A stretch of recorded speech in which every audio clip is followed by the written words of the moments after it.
মৌসুমীর সংসারে সবাইকে জানাই স্বাগত। শুভ সকালের অনেক শুভেচ্ছা, অনেক ভালোবাসা। আশা করি আপনারা সবাই ভালো আছেন। পুরো ভিডিও দেখার অনুরোধ রইল সবার কাছেই। ভালো লাগলে একটা লাইক, একটা কমেন্ট আর একটা শেয়ার করে দেবেন। এইটা কিন্তু আপনারা দেখছেন মঙ্গলবারের ব্লগ, আর মঙ্গলবার কিন্তু বিশ্বকর্মা পুজো ছিল। তো আমি সকাল সকাল উঠে কাজবাজ গুছিয়ে নিচ্ছি, আর ঋষিও তাড়াতাড়ি উঠে কাজবাজ করে নিচ্ছে। আর দেখুন, ঋষি কিন্তু এই পুরো বিছানাটা গুছিয়েছে। এই বিছানাটার মধ্যে জামা কাপড় ভর্তি ছিল, আর তার কারণ হচ্ছে ওর বাবার সাথে যাবে তো পুজোতে, বিশ্বকর্মা পুজো, ওর বাবার কারখানা পুজো হয়, আনন্দ করতে। তো আমি বলেছি এটা যদি না গুছিয়ে নাও তাহলে কিন্তু তোমাকে আমি যেতে দেবো না।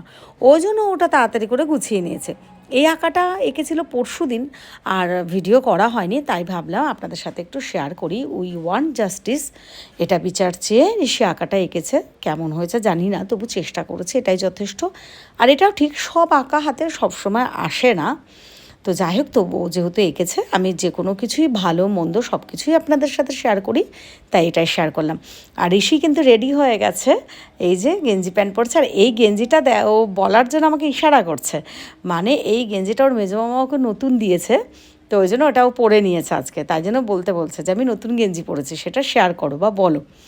প্রত্যেকবারই ঋষি বিশ্বকর্মা পুজোর সময় বাবার সাথে কারখানা গেলে নতুন করে একটা গেঞ্জি পরে।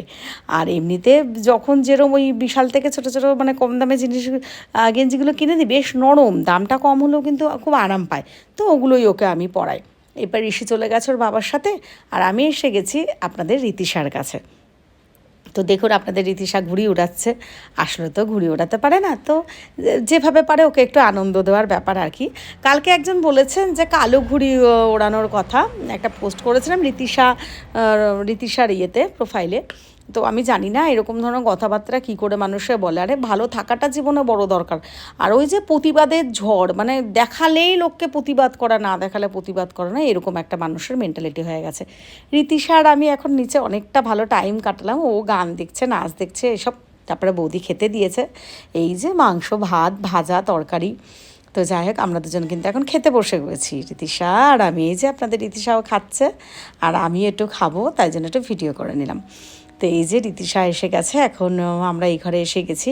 রীতিশা দেখুন কত সুন্দর, নিজে নিজে একা একা, এগুলো আমি অনেকবারই শেয়ার করেছি, তো এটা শেয়ার করছি। রীতিশা ওষুধ খাবে, তারপরে আবার নিজে গুনে রাখবে, কত সুন্দর করে ওপরের যে র্যাপারটা থাকে সেটা একটু একটু করে টেনে টেনে ছিঁড়ে ছিঁড়ে ফেলে দিল, এরকম একটা ব্যাপার। এই যে এখন আমি কিন্তু রীতিশার থেকে, ও যেহেতু শুয়ে পড়বে, তো আমি বাড়ি এখন ফিরে আসছি। ঋষিরাও হয়তো একটু পরে এসে যাবে। আমাদের এখানে থিম দেখুন, জড়তেই জীবন, মহাজাতি পরিষদ, সতীন সেননগর। আমাদের বাড়ির সামনে তো অনেকে আমাকে জিজ্ঞাসাও করেছিলেন, দিদি আপনাদের এখানে থিম কি। তো আজকে ভাবলাম চলো যাচ্ছি যখন একটা ভিডিও করে নিই। তো এখন কিন্তু আমি এসে গেছি। আর আজকে রাস্তায় যে বেরোনোর সময় প্রায় দিনই একটু ভিডিও নিই। আজকে হাতে এত কিছু সব রয়েছে, নিয়ে গেছিলাম রীতিশাকে একটু নাচাবো বলে বা কিছু, সে তো কিছুই করলো না। আবার এই বাড়িতে ফেরত নিয়ে আসলাম, তাই বাড়ি এসে ঢুকছি, সেটাই একটু শেয়ার করলাম। এই দেখুন, ঋষির বাবা ওই বিরিয়ানি আর চিকেন চাপ নিয়ে এসছে, আর এটা কিন্তু আমার বৌদি মাংস দিয়ে দিয়েছে ঋষির জন্য। তো এইগুলোকে সব খাবারগুলোকে গুছিয়ে নিচ্ছি। আর ঋষির আজকে পড়া ছিল, যেতেন, তো স্যার আটকে পড়েছেন কোনো কারণে, তো আজকে পড়াটা হবে না, হোয়াটসঅ্যাপে মেসেজ করেছে। তো আমরা একটু তাড়াতাড়ি খেয়ে নিলাম, খেয়ে যে ঋষি মশাই টাঙিয়ে নিয়েছে, আমরা কিন্তু এখন রাতে শুয়ে পড়বো। তো সবাইকে জানাই শুভরাত্রি, সবাই ভালো থাকবেন, সুস্থ থাকবেন, আমাদের পাশে থাকবেন, চোখ রাখুন পরের ভিডিওতে।